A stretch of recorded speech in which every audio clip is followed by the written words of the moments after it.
नमस्कार दोस्तों, भारत के प्राइम मिनिस्टर नरेंद्र मोदी ने 4 जनवरी 2024 को अपने सोशल मीडिया हैंडल्स पर लक्षद्वीप की कुछ फोटोज व वीडियोज शेयर करते हुए भारत के लोगों को संदेश दिया कि जो लोग दुनिया के अलग अलग देशों के द्वीपों को देखना जाना चाहते हैं, वहां के समुद्र से अभिभूत है, वो लोग एक बार लक्षद्वीप की सूची में जरूर शामिल होवे हैं। हालांकि लक्षद्वीप से कोसों दूर मालदीव्स का इन फोटोज व वीडियोज में कहीं भी जिक्र नहीं किया गया, फिर भी मालदीव्स में एक बड़ा धमाका हो जाता है। Big India versus Maldives tourism controversy that has now erupted. Aviation and Tourism Chamber has now sought for Maldives boycott.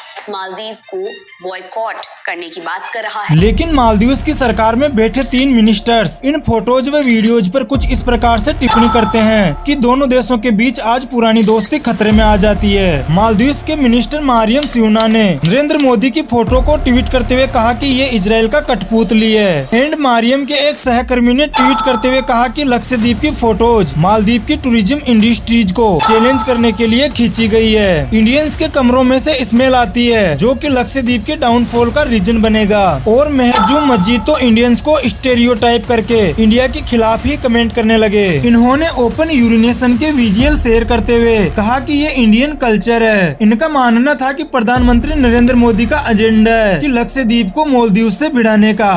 इसके बाद ही सोशल मीडिया पर इन शब्दों से एक पूरी लड़ाई ही छिड़ गई। पूरे सोशल मीडिया पर भारत के हर कोने से केवल बाइकॉट मालदीव्स का ट्रेंड चलने लगा। कई इंडियंस ने तो फ्लाइट और होटल बुक को ही कैंसिल कर दिया और हैशटैग वी लव लक्षद्वीप का ट्रेंड शुरू कर दिया, जिसकी वजह से लक्षद्वीप गूगल पर टॉप 10 में रैंक करने लगा। वही मालदीव्स, जिसकी 1/4 इकोनॉमी भारत के टूरिज्म पर डिपेंडेड है। लेकिन मालदीव की सरकार को ये सीरियसनेस समझ में तब आई जब भारत के लोगों ने वहाँ की फ्लाइट व होटलों की बुकिंग को रद्द करवा दिया। तब मालदीव के फॉरेन मिनिस्टर ने कहा कि ये ओपिनियन उनके मिनिस्टर्स ने दिए हैं, वो उनका पर्सनल ओपिनियन है जिसका सरकार से कोई ताल्लुकात नहीं है। उसके तुरंत बाद ही मालदीव सरकार ने वहाँ के 3 मिनिस्टर्स को सस्पेंड भी कर दिया है। लेकिन बात यहाँ पर दोस्तों लक्षद्वीप वर्सेज मालदीव की नहीं है और नई सोशल मीडिया की। इस पूरी कंट्रोवर्सी के पीछे छुपी है एक जियोपॉलिटिक्स नफरत, जो मालदीव में India out, India military out के प्रोटेस्ट भी चल रहे हैं। एंड रतन टाटा भी मालदीव को टक्कर देने के लिए कौन से प्रोजेक्ट लक्षद्वीप के लिए तैयार कर रहे हैं और इनका साथ देने के लिए भारत का मित्र देश इजराइल भी आगे आ गया है। वो कैसे?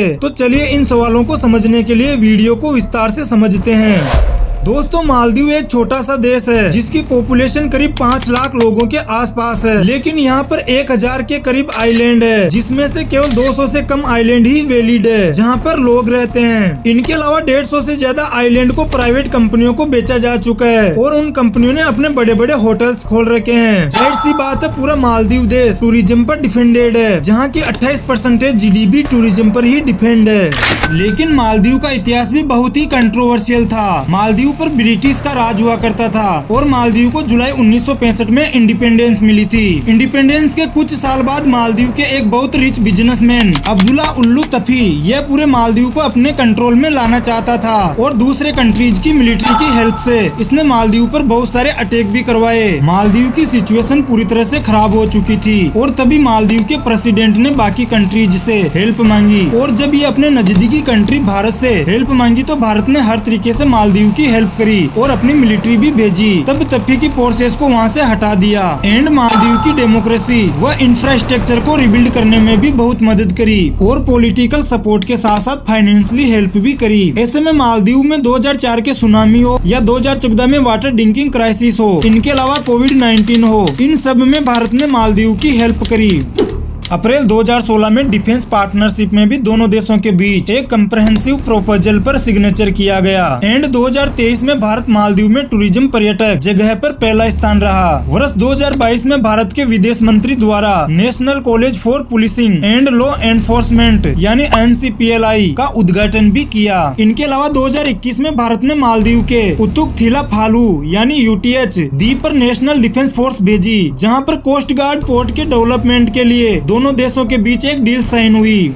इसके बाद भारत ने कोस्ट गार्ड पोर्ट के लिए एक पेट्रोल वेसल, एयर जांच के लिए एयर डोनियर विमान, 2 अटैक हेलीकॉप्टर भी भेजा। इनके अलावा 75 भारतीय जवानों को भी ट्रेनिंग के लिए भेजा गया ताकि इंडियन टूरिज्म ओशन में चाइनीज सर्विलेंस से बच सके और किसी भी तरीके की वॉर सिचुएशन में उन्हें हेल्प मिल सके। मालदीव में 2013 से 2018 के बीच अब्दुल्ला यामीन की पीपीएम सरकार रही और ये सरकार चाइनीज प्रो सरकार है जो चीन की सपोर्टर मानी जाती है। इन्होंने अपनी सरकार के दौरान ही मालदीव चीन की ambitious project belt and road initiative का हिस्सा बना था, जिसमें कई प्रोजेक्ट को साइन किया गया। लेकिन जब 2018 में यामीन की सरकार गई और इब्राहिम मोहम्मद सोलिह के नेतृत्व में मालदीवियन डेमोक्रेटिक पार्टी (एमडीपी) की सरकार बनी तो इन्होंने भारत के साथ संबंधों में तेजी से सुधार किया, क्योंकि ये एक प्रो इंडियन सरकार है जो इंडियन सरकार को सपोर्ट करती है। इब्राहिम सोलिह ने अपनी फॉरेन पॉलिसी में भारत को तवज्जो देते हुए इंडिया फर्स्ट की नीति अपनाई और इब्राहिम सोलिह के लीडरशिप में मालदीव और भारत के बीच कई प्रोटेक्ट और इकोनॉमिक समझौते हुए। इब्राहिम सोलिह भारत के साथ गहरे रिलेशनशिप को लेकर कमिटेड रहे, लेकिन भारत के साथ बढ़ती करीबी को देख मालदीव की विपक्ष पार्टी ने इब्राहिम सोलिह सरकार के खिलाफ लोगों को भड़काने लगे। विपक्ष यानी यामीन ने सोलिह की इंडिया फर्स्ट की पॉलिसी के खिलाफ इंडिया आउट कैंपेन चलाया। जब इब्राहिम सरकार ने भारत के साथ 2021 में उथरू-थीला फलू समझौते पर सिग्नेचर किया तो विपक्ष और ज्यादा हमलावर हो गए। यह एक प्रोटेक्ट समझौता था जिसके तहत कंबाइंड रूप से national defence force coast guard होर पर बनाना था। मालदीव में पिछले साल राष्ट्रपति चुनाव हुआ और India out, India military out एक पॉपुलर मुद्दा बन गया।